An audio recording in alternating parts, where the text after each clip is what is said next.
Hello, everyone. Good morning, good afternoon. My name is Adrià Duarte, and I'm the coordinator of the Secretariat of the International Observatory on Participatory Democracy, and I would like to welcome you to this webinar on discovering the 18th OIDP Award winners. Today, we're going to learn about the practice Let's Go Quezon, Let's Grow Quezon from the Quezon City. This practice has been awarded with a special mention of the International Observatory on Participatory Democracy with the support of the EU-funded Phoenix Project for Durable Participatory Practices for Ecological Transition. On today's agenda, we will have first the presentation of the experience by Francis Ayan Elagate, Senior Environmental Management Specialist from the city of Quezon. And we'll have a discussion and some comments from this jury of this special mention. That will be Giovanni Allegretti and Sinara Sandri from SEIS Coimbra and Phoenix Project, Marco Meloni from the Southampton University, Manuela Gervasi, and the other colleagues that will be introduced later. So in order to facilitate the session, I give the floor to Giovanni Allegretti. Giovanni, the floor is yours. Good afternoon to everybody, and thanks for watching this webinar, which is one of those that we are promoting in order to promote the new edition also of the OIDP award that annually is given to participatory practices around the world. The last edition we proposed as Phoenix Project a new idea that is to take into account the duration dimension of projects, because many of the projects that run for the IODP award tend to be recent project with 2 or 3 years maximum of history. And we realize in our project, Phoenix, which is devoted to work on the connection between participatory and deliberative processes and the European Green Deal, so the Green Pact that frame the European environmental, agricultural, and energetic policies. We have been reflecting on the fact that duration means transformation, because actors change, social energies changes, and also the need to find new sources of funding introduce often modification in the projects, included elements of differentiation of the policy in terms of, for example, the existence of other funded policies that can connect with the original project. And so we did this bet. We stimulated IODP to introduce this temporal dimension, and we are very happy that IODP decided to continue to maintain this dimension as significant after this edition of the awards. And so for the next year, the new awards open also have the possibility to take into account this long-term, middle-term dimension. So we are happy that the first award that was given in taking into account this dimension of long-term sustainability was coming from the Philippines, because in the last year there have been a large number of projects also that run for the awards, and it's very interesting how many of the Philippines participatory projects are connected into network. I personally have been hosted by a network linked to community-based monitoring in the Philippines, which is very important, for example, in case of catastrophes, when there are vulnerable zones which are not covered by an informational work of institutional information. And so where they have been doing a very interesting work for mapping the consequences of flood and fires, and through participatory methodology. So I could see personally how much this network is interconnected, and how much different cities learn from others. And so we're very happy to have Ian with us, that will be able to tell the stories of their long-term process, and especially our curiosities about the changes that were introduced along a long time in order to reach the visible results that the number that Ian will tell us photograph well. So thank you very much for both, for Ian to have related with us in all this period, to try to make visible their experience, and also to IODP to have been taking into account the suggestion of the temporal dimension for future improvement of the quality of the projects that will be presented to the award. Thank you very much, and I let the floor to Ian. If you have a presentation, I think you can already upload it and share with the audience. This event that we are taping now will be staying on the IODP website and the Phoenix website and other websites, in order to give curiosity and also wish of participating to the award for other cities that have convergence project. Thank you very much. The floor is yours. Thank you again to Giovanni and to Adria. First and foremost, I'd like to take this opportunity to thank the International Observatory on Participatory Democracy for recognizing the city of Quezon, or as we call it here, Quezon City. And the Honorable Mayor Joy Belmonte sends her regards to everyone. Our head also in the Climate Change and Environmental Sustainability Department, Andrea Villaroman, shares the same excitement in understanding how participatory democracy is actually part of the greater scheme of things when it comes to not only climate change, but also to food systems improvement and development.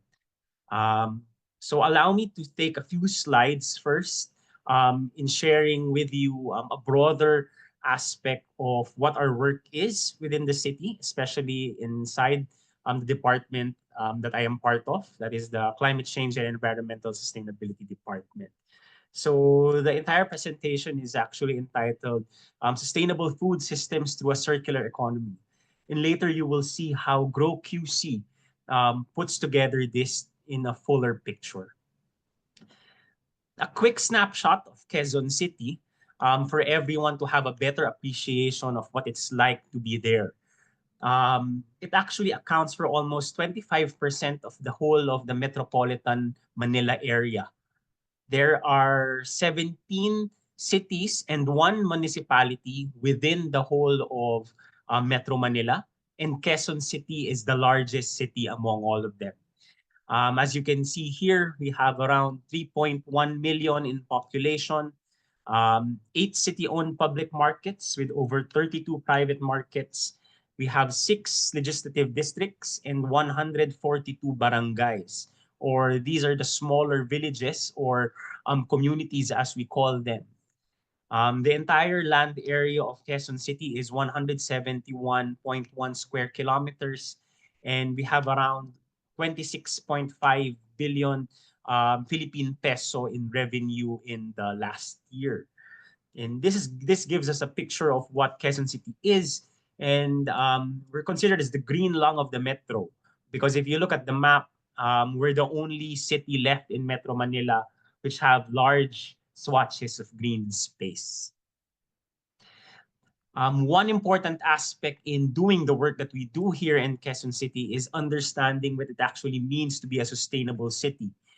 Many would think it's regarding renewable energy, the quality of air, the kinds of transport that is present, active mobility, making sure that people are actually part of the system, not only in proper waste management, public green spaces, water management, But for this presentation, I would like to focus really on food sustainability, or food systems as we call it. The department defines a sustainable city as has been designed and developed in a way that it minimizes environmental impact, while also promoting economic prosperity as well as social equity. And what's key here is to understand local contexts and build the evidence base. And this is where OIDP comes in. And it's really the people that's surrounding the policies and programs that the city puts together. At least 13% of the city's annual budget is actually allocated for climate action. That is a big chunk of the budget that we have. And that is because the city and the mayor herself finds great value in ensuring that climate action is pushed forward in the entire governance of the administration.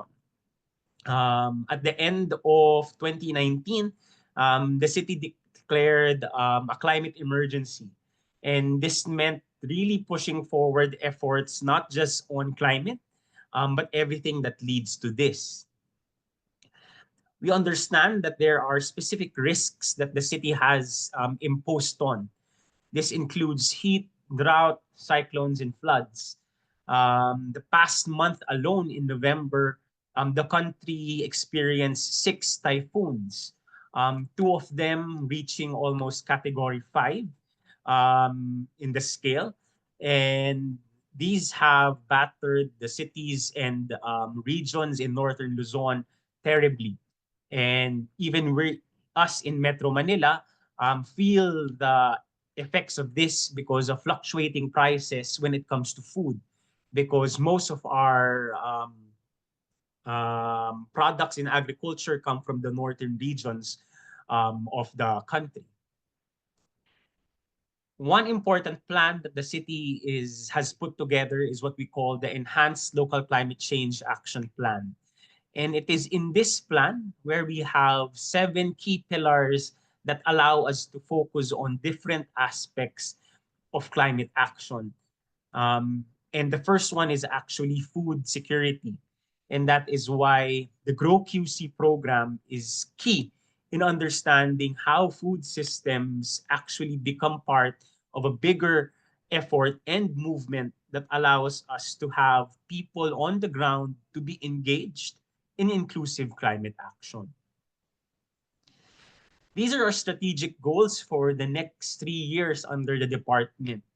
And the first pillar, which is actually well-informed Quezon City citizens, or Q citizens as we call them, on healthy and sustainable food consumption.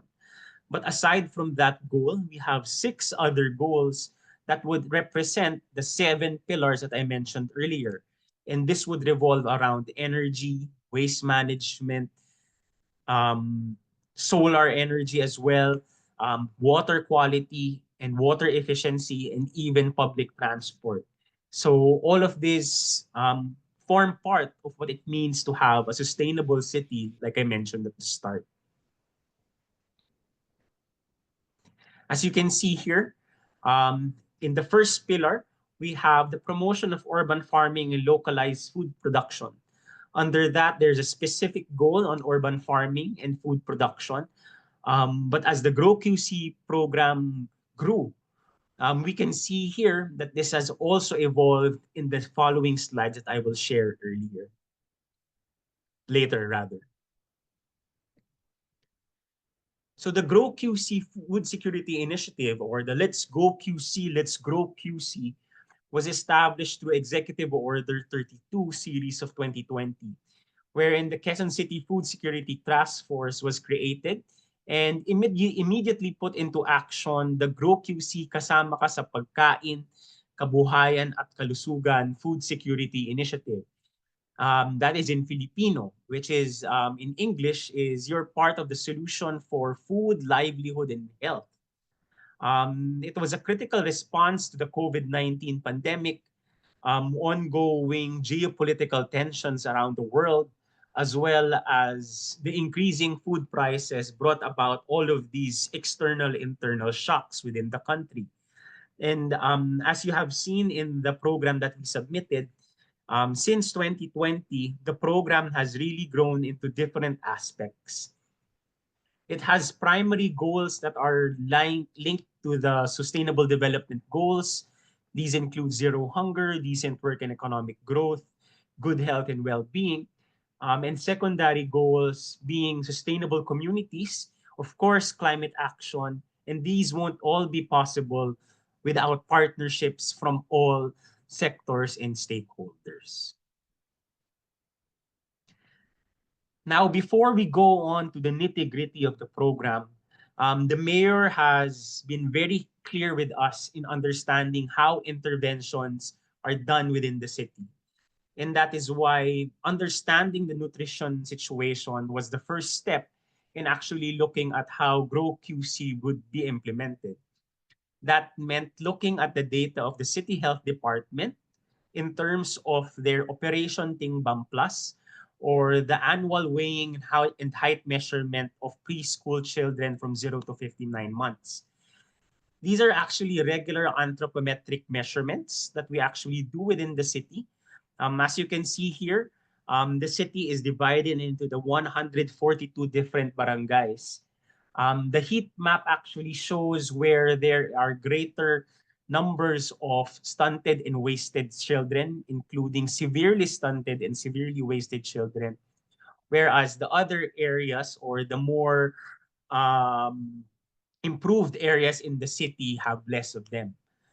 Later, I would share also that areas wherein there are high indices are also the areas where we have more of our programs being set up, including the biggest urban farm in the city, which is found in the upper right corner, which is in Barangay Bagong Silangan. It is right beside Payatas, which is the red barangay that you see here. The Grow QC program covers an 8-point action plan, and that framework covers both food production and food systems improvement.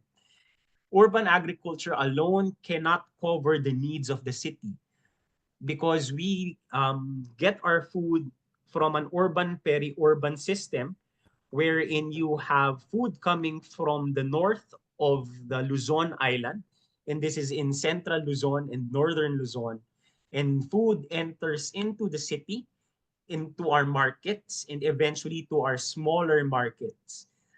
And that's why the 8-point action plan of Grow QC looks into urban agriculture through vegetable nurseries, community model farms, aquaculture or modern urban agriculture programs, as well as food program and food rescue programs. For food systems and sustainable consumption, you have continuous trade, food processing, looking at food surplus and waste, as well as establishing green zones or identifying areas where we can grow food even more. I would share here now a short video to give us a better understanding of what the program has grew to in the past few years.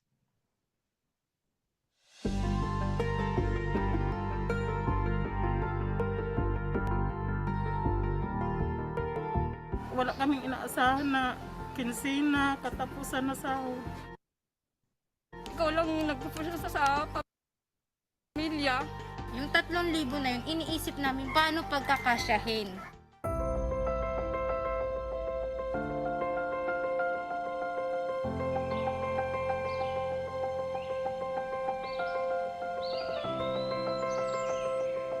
Na-encourage ako sa kanila, lalo na sa mga nanay na lockdown na nga sila, tapos napipursige sila magtanim. Yung mga gulay na na-harvest namin, binebenta namin. A hungry man is an angry man.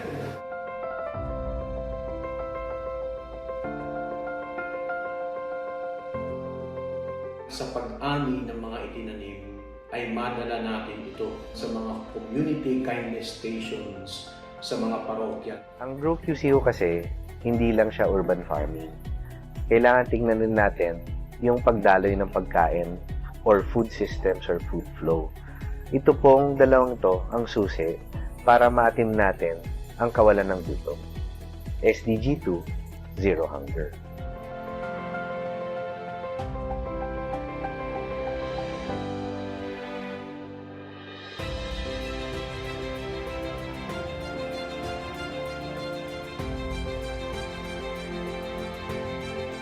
Sabi nga po namin, halaman na ng pagmamahalan ito. Dito po nabuo ang napakagandang samahan. We need to empower them. We need to teach them how to fish. To give them hope. Sa panahon ngayon, ang pinaka-importante ay bigyan natin sila ng pag-asa. We thought of empowering our residents. The beauty of urban agriculture is that it has brought communities closer together. Let's go, QC!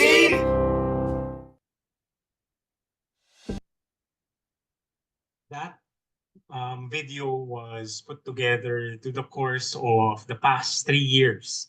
And now I want to share with you how these programs come together in different aspects of the community as we scale them towards more sustainable practices for everyone in Quezon City. So the Quezon City Urban Agriculture Program is actually called the Joy of Urban Farming.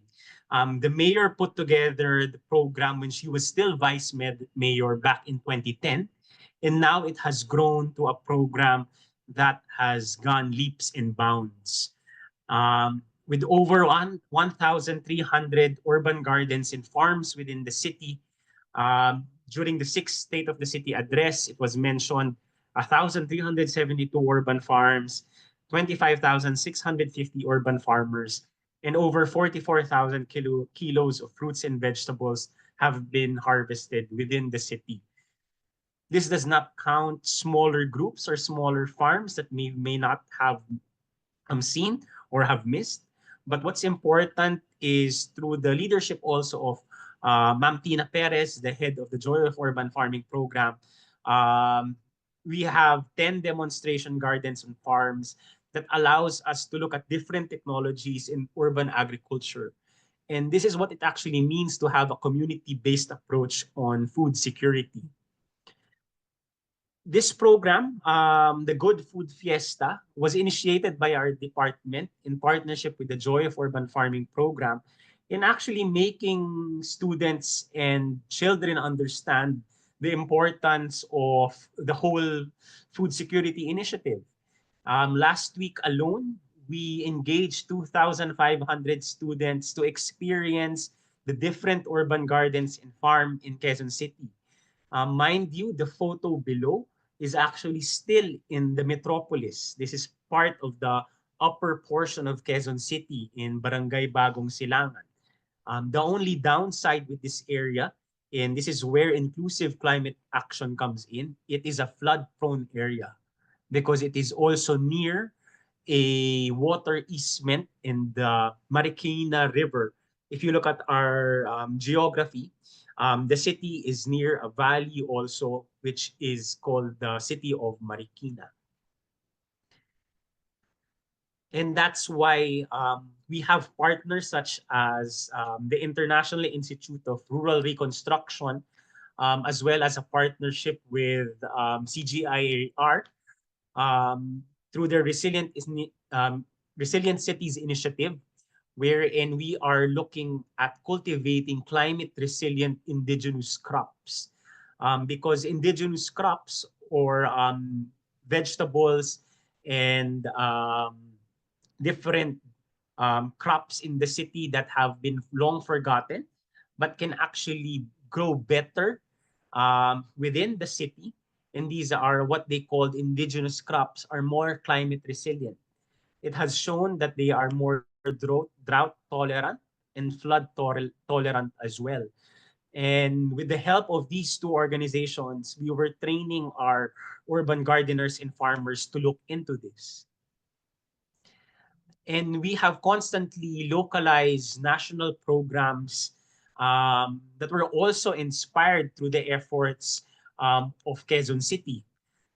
Through the Department of Education's Gulayan sa Paaralan and the Department of Interior and Local Government's HAPAG program, or Halina't Magtanim ng Gulay or Prutas, or Let's Plant vegetables and fruits, or commonly called as hapag, which is actually Filipino for your table or your hapag, or where you eat. And we have localized this program in what we call the Barangay Kontra Gutom, wherein the mayor, through the Quezon City Food Security Task Force and the Grow QC initiative, has pushed for urban agriculture in greater lengths. And as you can see in the photo here on the right, the mayor is observing modern urban agriculture set up with aquaponics, with one of the barangay chairpersons or the community leaders within the city. And the program has been running now for 3 years, and it concluded the third run of the program this year. And to link all of this, we had to look into how we grow the food. And that's why the department has an organic waste recirculation program. And it's important for us to understand that waste as well is a critical aspect in looking at how food systems actually work. And that's why the Joy of Urban Farming program has looked into bokashi composting. Our market development administration department looks at rapid composting in their public markets. And the climate change department is using biogas anaerobic digesters within our own communities or our barangays. These three technologies allow us to look into composting methods that actually cater to the citizens aside from traditional composting activities.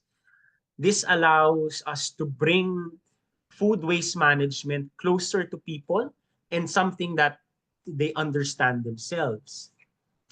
For example, the City Market Development Administration Department has now put together what we call the rapid composters in 4 out of 8 of our city public markets. And the output of this is soil conditioner, which is brought also to our urban gardens and farms. The Joy of Urban Farming, like I mentioned earlier, has now given bokashi buckets, or the use of bokashi brand, in getting more offices within the Quezon City local government to also do composting work. And this is now how we are scaling the effort, not just in our communities, but also in institutions and establishments. Lastly, the biogas digesters that I mentioned earlier are present in 31 of our barangays. And by the end of this year, we want to add 12 more. And by 2025, add 25 more. These community-based composting and efforts are actually grassroots supported. You can see here that the 31 biodigesters present within Quezon City has already contributed to 2,810 kilograms of food waste processed over a 3-month period. Excuse me. And that helps us engage the urban farms to actually have sources of soil conditioner and use them also for cooking, because the methane or the biogas created by this technology or system allows the communities to contribute in their own nutrition and feeding programs.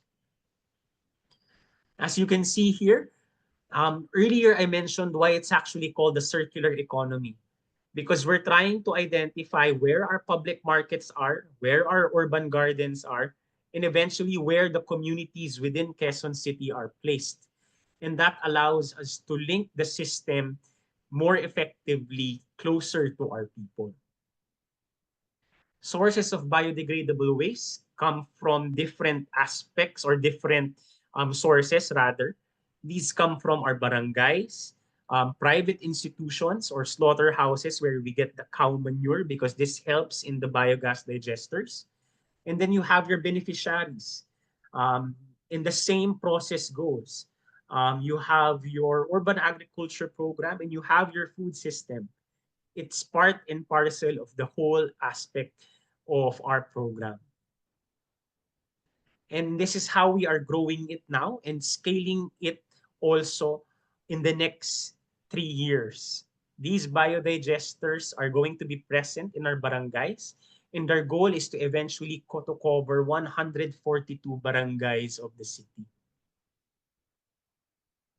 This is the current number that we have in terms of the impact on composting practices. As you can see, these support the urban gardens and farms. And this is what makes the vegetables really more nutritious and healthier, because they make use of these soil conditioners that are also part of the system within the city. At the end of the year, we were able to see food systems improvement grow. The framework in the middle is actually the circular economy framework from the Ellen MacArthur Foundation. But you can see here different aspects of the program from different departments putting together their own efforts in contributing to the food system or the Grow QC initiative. And this is how the program has grown in the past 3 years. And leading up to 2025, these won't be possible without key policy focuses. And that's why one of the questions that you shared with us is how do we keep on pushing forward the program and ensuring sustainability. And sustainability is only possible through institutionalized means of policy. And you can see here, as early as 2020, when the task force was established, the Climate Change Department also pushed forward the Healthy Public Food Procurement Policy, as well as the Calorie Labeling Policy, which will now be enabled next year. The City Health Department put together the Healthy Diet Ordinance for our early childhood care and development facilities, as well as our schools. And that is found in all of our public elementary schools in the city. In the pipeline is our proposed food rescue ordinance, as well as our proposed circular economy executive order. And all of this is important because it is only through policy and external partnerships are we able to put forward a really effective program where the city mayor, through her good governance agenda, is able to push forward. And that's why we are happy to share that she has been recognized internationally, not only by the UN Environment Program as a 2023 Champion of the Earth, but also a Forbes Sustainability Leader. And under our CDP, we are part of our 2023 Cities A-list. And this is something that the city is not only proud of the mayor, but it is actually brought down to those who are the most important. And that's actually the citizens. And I started the presentation in understanding what it actually means to have a sustainable city, but it actually goes back to the importance of our citizens. Because to have a livable, green city, and that is sustainable, it actually starts with our community. And to enable a healthy food environment for our cities, it must start with resilient and healthy food systems.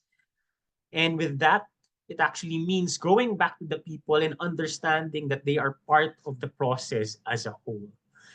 So thank you for giving me this opportunity and giving Quezon City this opportunity.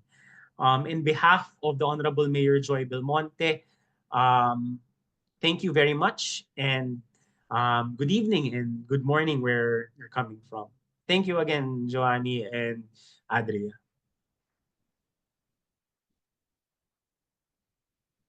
Thank you very much, Ian, for the presentation.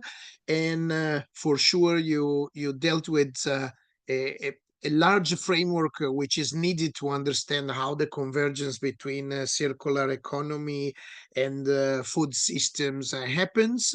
So they almost become only one thing in the end, no? Because they are strictly related as policies. And I agree perfectly with you that the rhythm of institutionalizing act, it's very important. For example, one of the problems that exists in also in our territories in Europe is related, for example, to the war between the traditional market of food with its methodologies and popular driven idea, which is completely different. And without, for example, you quoted like a policies for public food procurement, which is very important for school refectories. Without this, you cannot also fight the big powers of the traditional food chain.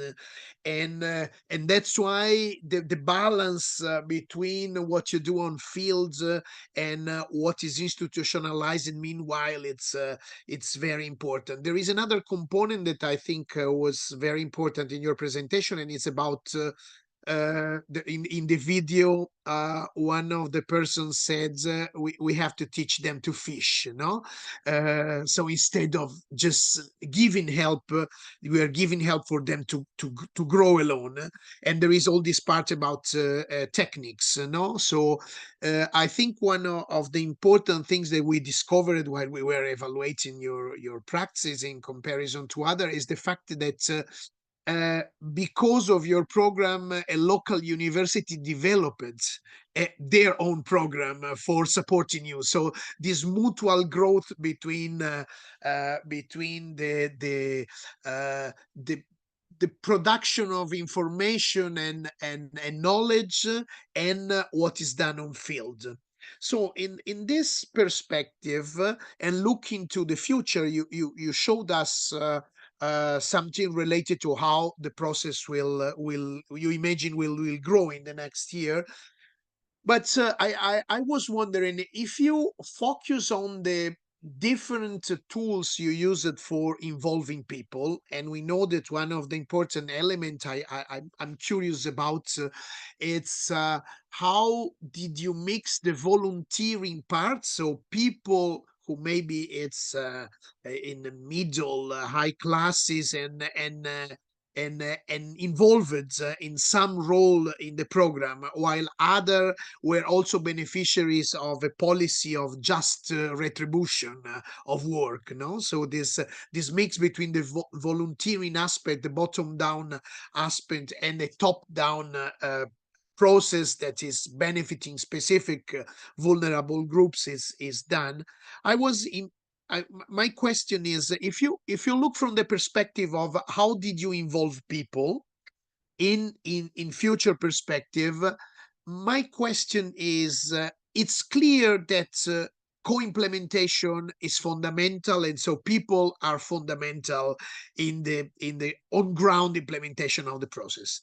I wonder what you see in relation to the possibility of these people be a stronger part of strategic decisions.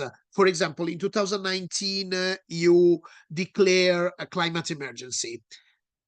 The question is, was the request of declaring a climate emergency coming from below, from social movements, for example, or was it a mainly political decision? Because in some European cities, there have been social movements like Extinction Rebellion that were pressuring a lot the local authorities in order to declare the food emergency, because this moment could transform the public policies, acting as a sort of non-return point. No, so I'm wondering if you look from the people perspective, how much you see space for citizens to grow as part also of the strategic decision making of the program. It's sister policies that will grow in the direction you have been showing. Thank you, Joanne. If I get your question correctly, you're looking at how vulnerable groups actually took a greater part in putting together, for example, critical movements such as wherein the city declared a climate emergency and how they're part of that. Okay. First, the mayor is very clear when she ran in 2019 that in her 14-point agenda, people-centered policies and programs come play first.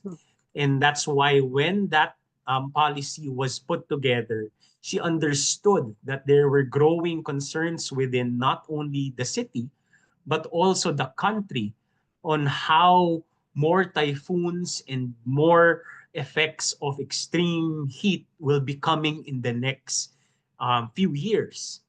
Um, in our political setup, a mayor can only run 3 consecutive times for a 3-year term. That means she is now running for her third term in 2025 and will end by 2028. But she had the foresight way back in 2019 to see that the city will have these effects of climate challenges. Last year alone, the city declared suspensions for the first time due to extreme heat. Students were not allowed to come to school because it was too hot outside. And we now see people clamoring and asking that if it's hot outside, what do we do? But we wouldn't have had that foresight way back in 2019 and have policies on heat that we're now exploring if the mayor did not declare the climate emergency back then. Same thing in 2020 when the Food Security Task Force was put together. Leadership from the mayor also understood that food logistics and food channels would close and lock down during the height of the pandemic. And that's why when these channels closed, she put together the task force and she capitalized on a program that she held for the longest, which was run by the people, which was urban farming. It was a 10-year program that she has been championing since her vice mayor days. And she saw that the people are good with this and are doing it. And it was only providential also during the pandemic that when lockdowns happened, people started to farm and people started to plant within their cities. And this is how she constantly listens to how people actually put up their own decisions and actually share with her what they want. And this is what we mean in the city by inclusive climate action and inclusive policy making. There are two key instruments that are present within the city to make this happen. We have the Quezon City People's Council, as well as the City Development Council. Both avenues have sector-based representatives as well as members from the different sectors. We have hundreds of people organizations in the city, and this is accredited by the Office of the Vice Mayor. And all of them form part of how we put together policies as well. So I hope that answered your question. It both looks into a bottom down and also coming from the top down as well. And that's how we push together the policy, and that's how the mayor wants it also. Actually, you started also to answer to the last question I had that was about how is the back office of the relation with citizen organized in the city.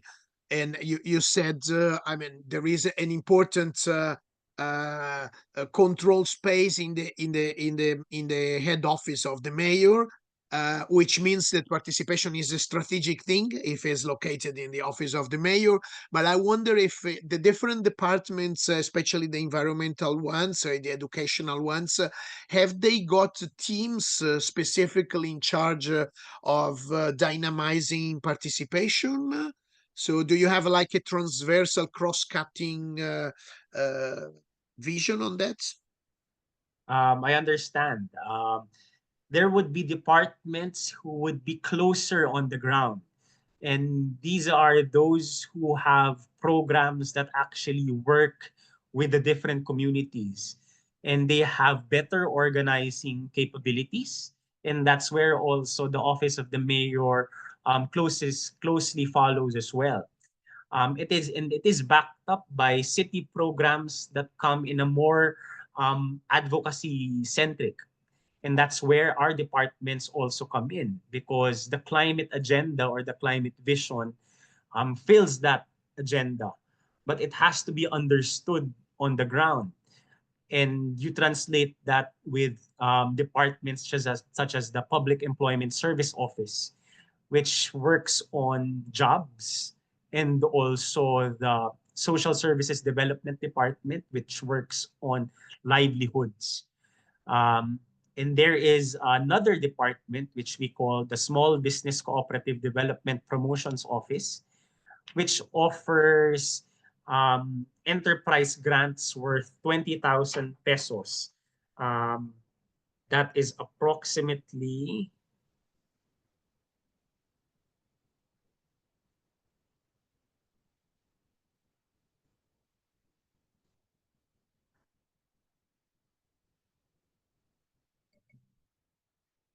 around $34.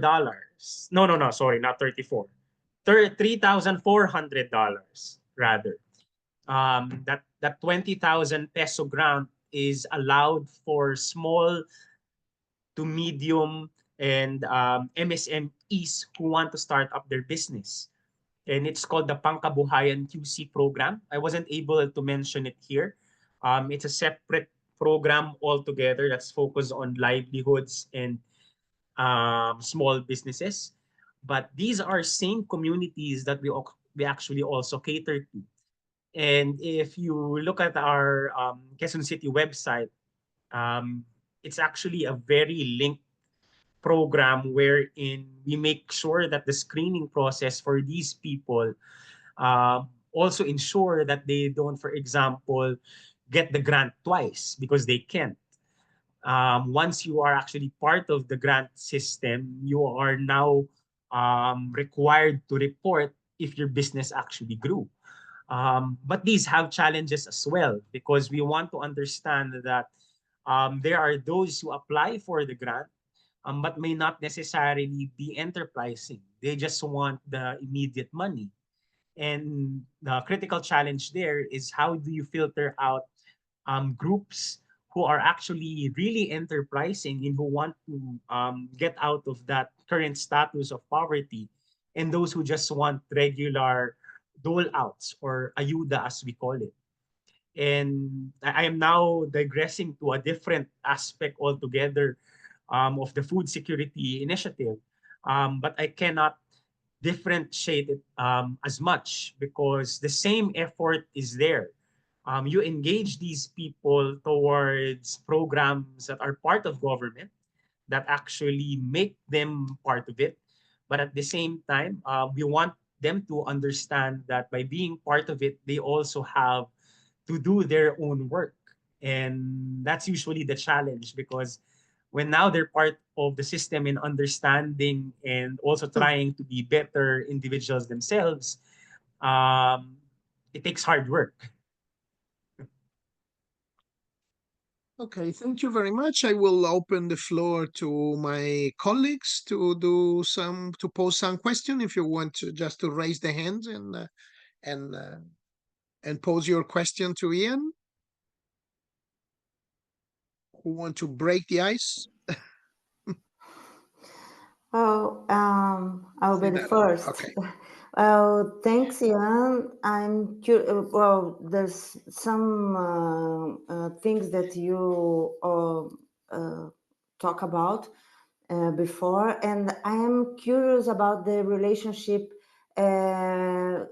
Quezon and other cities near Quezon and in the rest of Philippines, because I think it's a very important experience, and I think about what is the impact of in the rest of the country, or the relation between Quezon and the neighbors.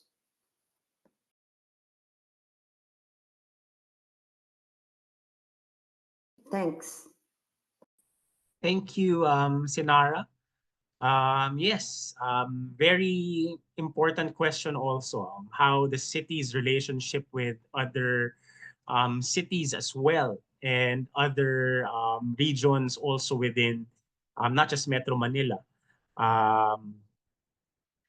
The city mayor is actually the acting president of the League of Cities of the Philippines. I sent a link over here. And that network allows her also to share the different programs that the city has. As acting president of the League of Cities of the Philippines, she is able to also tap the network and allow her to look into how her programs can go to beyond the city. But on a policy level, I think I understand where you're coming from, and that's where the Metro Manila Development Authority comes in, or the MMDA. It's the agglomeration of the 17 cities in Metro Manila, and it is chaired by the chairperson of the Metro Manila Council. It's usually one of the city mayors within the 17 cities and municipalities. And it is through that Metro Manila Council where the mayor actually tries to engage with different cities. The only difference here is different people think differently. And sometimes different mayors would have different policy agenda as well. The most common thought with that is you would see different styles of lampposts when you now move from one city to the other. And that's only on an engineering and an architectural example. But if you look into policy-wise, it's important to note that when I, for example, now start talking about food, the Balintawak market, or one of the biggest markets in Metro Manila, is found in Quezon City. And it's actually the entry point of food within Metro Manila. And certain policies are put in place to manage that. But because it is a private market, it is usually just regulated by national government through the Department of Trade and Industry, as well as the Department of Agriculture. The city only handles our 8 publicly owned markets.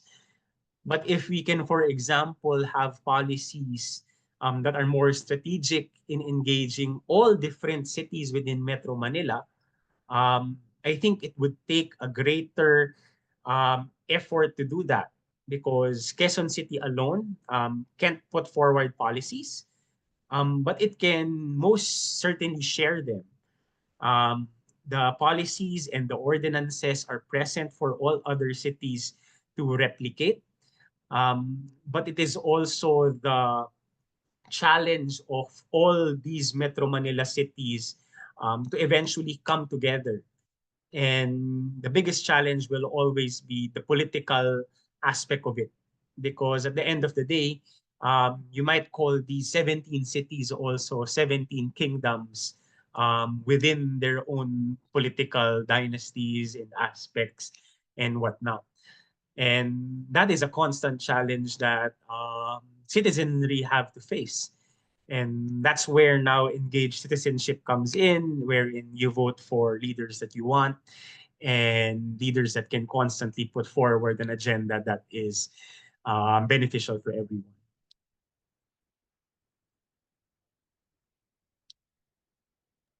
Someone else want to book his place or her place for the questions? Marco, Manuela? Yes. Yes, I can go ahead. Thanks. Can you all hear me? Yes. Yeah, Yes. thanks a lot. Good. This very inspiring presentation, very comprehensive. My question is about an issue which is connected with the food security in your country. And I was wondering, do you see any opportunities to actually use your experience to reflect on questions which are not, let's say, local, but they have a global dimension and a local impact, such as food that is exported from the Philippines to Europe and that cause local impact in your country, such as deforestation and so on, which is made because it's more valuable to export such food in Europe, from coconut to bananas and all the tropical food that we like to consume. I was wondering if there is any appetite or any understanding from citizens, from inhabitants of those global issues that somehow have instead a very localized impact, and where there are, a different constellation of actors from, national levels and producer and so on. And yeah, that's what I wanted to know. It's not a question, it's more like a comment or a reaction from you. Thanks a lot. Yeah, I think there is importance in looking at how food value chains actually come forward within the city. In the first slide that I showed earlier, I mentioned that Quezon City is a population of 3.1 million people. We consider ourselves as a consumer city. We are not a producer. It is the peri-urban regions outside of Metro Manila that produce our food. But one thing that we can control within the city is actually demand. But to control demand must mean to also influence behavior. And to influence behavior means to look into people's diets and look into their nutrition capacities. And that's why we wanted to look into how we understand nutrition first. Because if you go to Metro Manila, you would see a lot of malls. You would see a lot of places that include restaurants. It's an urban center. And there is a big population that still looks at food simply as something that they can have on the table. But when you start talking about diets and nutrition that actually influence their own behaviors, it becomes more challenging. And this actually connects with the demand that you might want to talk about. Because the restaurants within the city, we try to actually push them to get their produce from our local urban farms. But the challenge behind that is our urban farms and farmers are actually small scale, as you would call them. These are small groups. These are vulnerable groups who have resorted to backyard urban gardening and urban farming so that they have food for a rainy day. But if you start looking at urban food systems, you have to look at it on a commercial level, and that's when demand starts to come in. And when we have restaurants who demand regular production, I think many of our urban farms are not at that level which can actually provide. And I would actually connect that to your comment earlier, where does national government come in when it comes to export industries? And this is where now food system policy on national level, where the Department of Agriculture comes in. As an urban city, as a highly urbanized city, we actually do not have an agricultural office because we are not a production center. Rather, we only have a department that handles markets. We have a separate city veterinary department that handles meats. But we do not have a specific office that focuses on food alone. We have a task force, and that task force is a multi-department and multi-sectoral initiative. And this is where it now connects to greater food value chains outside of the city. And we hope that there is greater influence in the future from national government to provide us guidance and policy wherein we can influence behaviors and nutrition as well that would dictate demand on the type of food. And that would include food that would come from export. And sometimes these were food that would come from either the European regions, ASEAN, even South Asian, as well as Oceania. And our biggest trade partners, of course, you have the United States, all the way across Pacific, and all of these areas also that we trade with. But it has to start with the demand that we have in the city. And that is an engagement that we need to further with the national government because we have to understand better food value chains also. Thank you very much. We have a space for a last question in order not to take too much time to our guest and our audience. So I don't know who wants to go. Marco? Okay. Yes, please. Thank you, really, and congratulations. I think that is pagbati in Philippines, in Filipino. I would like to focus a little bit more. You already mentioned some of this issue on sustainability on the long term, particularly related with institutionalization and the possibility of survive of this huge and fantastic program after a major change, because you mentioned that she's going to run in 2025.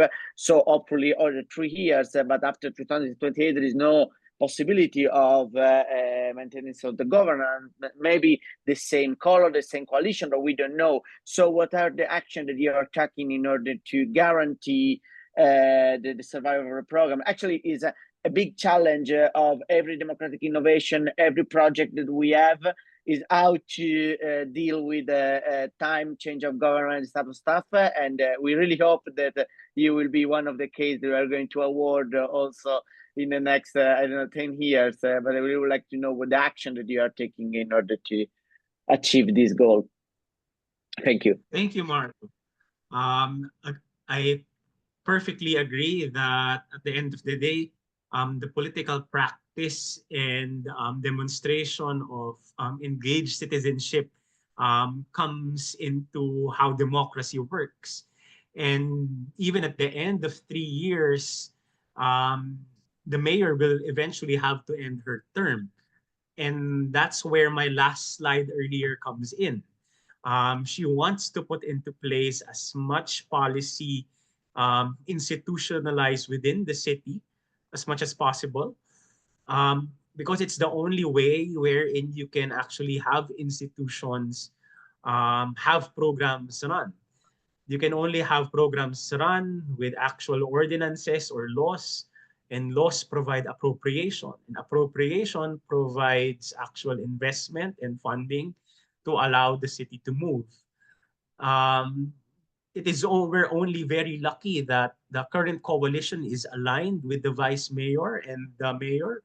So laws and ordinances actually push forward quite easily.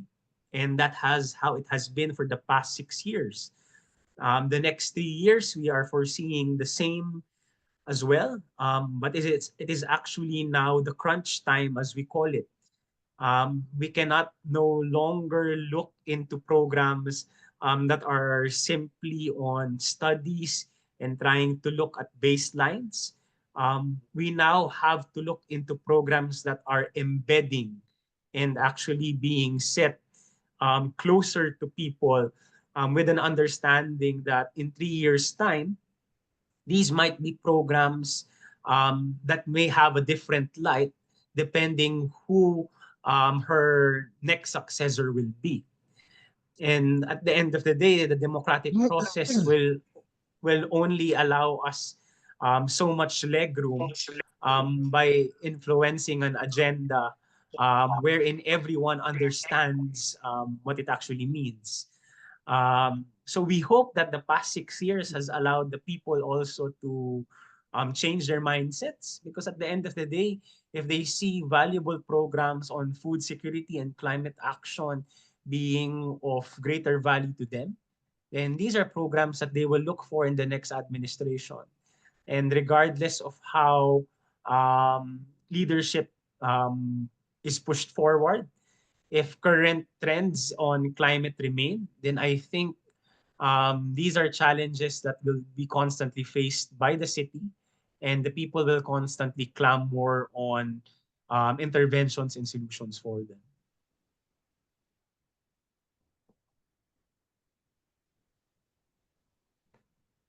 Okay. Adria, do you want to enter? Sure. No, basically, I really want to thank you, Ian, for the presentation. I think it was quite like complete and interesting, and you have really like focused a different approach, and I think it's quite transversal and transformative, the practice you present. So was well deserved the award for the practice, and also to encourage you to continue sharing the work you're doing with our community, and of course I think we will be in touch to working together, and we continue looking at your progression of this project.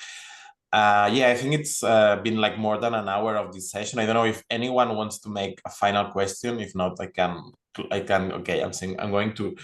So to close the session. So again, thank you very much, Ian, and thank you very much, Giovanni, and all the colleagues of the Phoenix Project for this very interesting session. Just a quick reminder that we're gonna have like more sessions like this one. Tomorrow we have a session with the city of Durham of the United States in a food waste project, and on Wednesday with the city of Iztapalapa in Mexico, that was the winner with the Utopias project. So you're more than welcome to join the next session. And of course, reminder that the call for proposals for like submissions for this 2025 award, it's already open.